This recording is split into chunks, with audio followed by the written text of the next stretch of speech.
ये पकड़।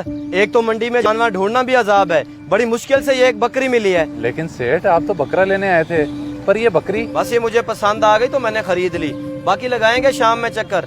अभी मुझे बहुत गर्मी लग रही है तो मैं घर जा रहा हूँ। ये रिक्शे में लेके आ जा।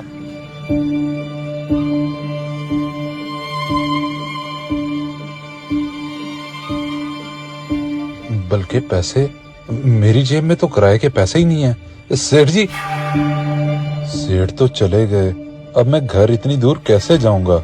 सारी मेरी गलती है।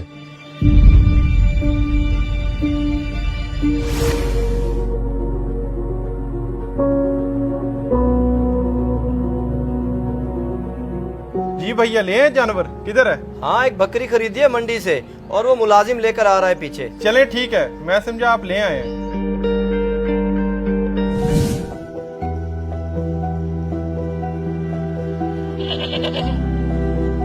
असलम, अंदर आना जरा।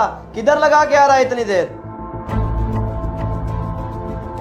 सेठ जी, असल में मेरे पास किराए के लिए पैसे नहीं थे, तो बकरा इतनी दूर से पैदल लेके आ रहा हूँ, तभी देर होगी। तो तू मुझसे किराया ले लेता। एक तो तुझे भूलने की आदत है। मेरे जहन में तरह तरह के ख्याल आ रहे थे कि पता नहीं कहाँ रह गया।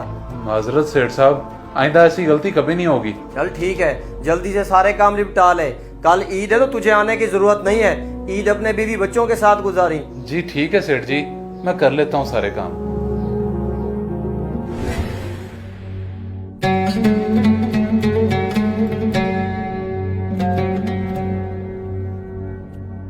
आपने इस बार ईद पे फिर से पुराना सूट पहन लिया।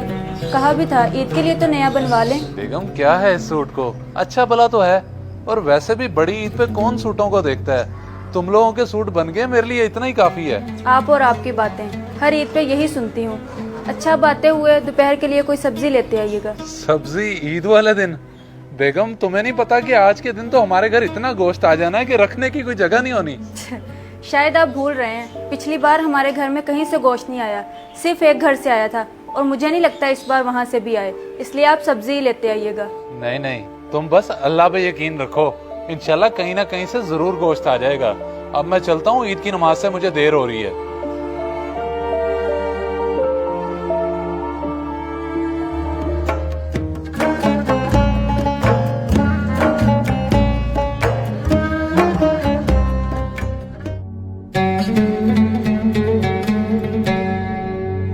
बेगम, मैं पढ़ आया हूँ ईद की नमाज, तुम बताओ कहीं से आया गोश्त? प्याज तो मैंने काट लिए हैं, लेकिन अभी तक कहीं से नहीं आया, और मुझे नहीं लगता कोई दे के भी जाएगा। अच्छा, तुम फिक्र ना करो, मैं मालिक के घर चक्कर लगाता हूँ और कोई काम भी दिखाता हूँ, और आते हुए गोश्त लेता हूँगा। ठीक है, आप लगाएं चक्कर, लेकिन जल्दी वापस आइएगा, ये ना हो सारा दिन उधर ही गुजार दें। हाँ हाँ, मैं जल्दी वापस आ जाऊंगा, बस तुम प्याज वगैरह काट के रखो।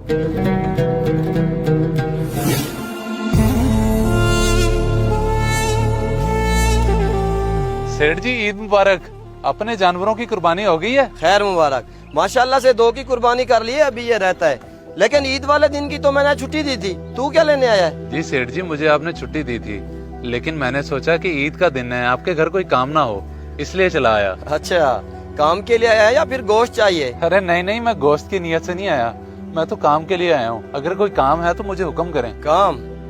अच्छा, वो 3 शापर पड़े हैं फ्रिज में गोश्त के, वो उठा ले जाके। जी ठीक है सेठ जी, मैं उठा लेता हूँ, बहुत शुक्रिया आपका।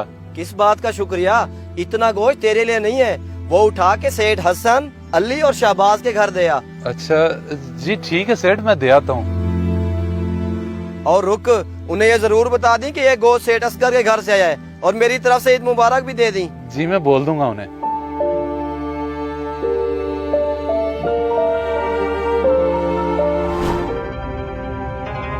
इतना सारा गोश्त असगर ने मेरे घर भेज दिया? जी जी, सबसे ज्यादा गोश्त उन्होंने आपके घर ही भेजा है, और वो तो आपको ईद मुबारक भी बोल रहे थे। खैर मुबारक, लेकिन ये गोश्त मैं नहीं रख सकता, क्योंकि मेरे घर तो पहली 2 कुर्बानियाँ थी। पर उन्होंने तो बड़ी चाहत से आपके घर भेजा है, और आप लेने से इनकार कर रहे हैं। चाहत उनकी अपनी जगह, लेकिन इसका असल हकदार मैं नहीं हूँ। उनसे कहें कि ये गोश्त गरीब गुरबा में तकसीम कर दें, क्योंकि मैंने भी अपना सारा गोश्त गरीबों में ही बांट दिया। अच्छा चले, मैं उन्हें जाके बता देता हूँ।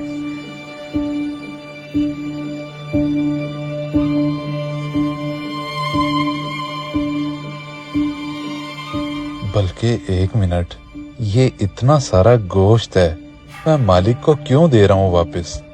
क्यों ना अपने घर ले जाऊं। ईद का दिन है, मेरे बच्चे खा लेंगे।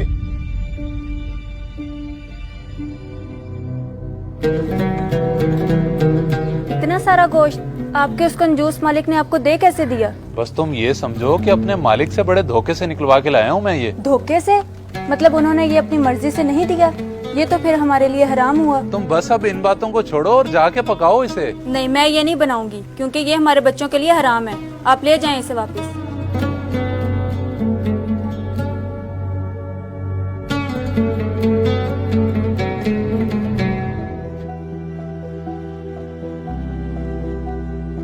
सेठ जी, अली और शहबाज साहब ने तो गोश्त रख लिया है, लेकिन हसन साहब ने गोश्त लेने से इनकार कर दिया है। इनकार कर दिया है?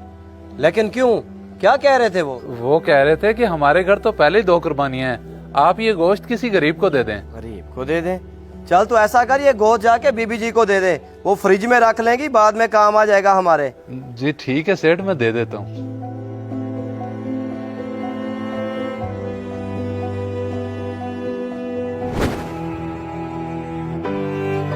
देखिए आप इस तरह क्यों बैठे हैं? मैंने तो कहा था आपसे हमारे घर कहीं से गोश्त नहीं आना। सही कह रही थी तुम, बस मैं ही गलत उम्मीद लगा बैठा। एक घर से 4 बोटियां आई हैं और घर में इतने फर्द हैं, अब उन 4 बोटियों का क्या करें? अच्छा मैं करता हूँ बंदोबस्त और लाता हूँ कहीं से सब्जी, बस तुम फिर जरा जल्दी से बच्चों को बना देना।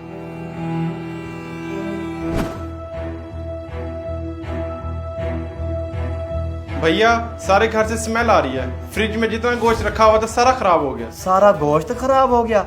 लेकिन वो कैसे? कल से इतनी लोड शेडिंग हो रही है, गोश्त तो खराब होना ही था। अब बताएं इसका करना क्या है? वो तो था भी इतना सारा गोश्त। असलम, जा गोश्त उठा के बाहर फेंका और फ्रिज की अच्छे से सफाई कर दी।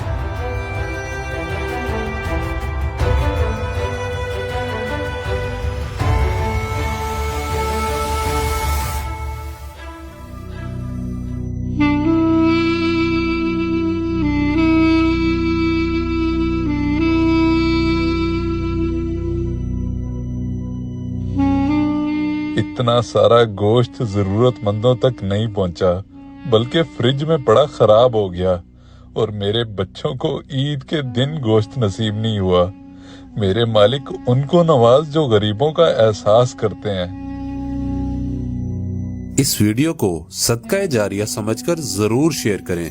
हो सकता है आपका एक शेयर किसी की जिंदगी बदल दे।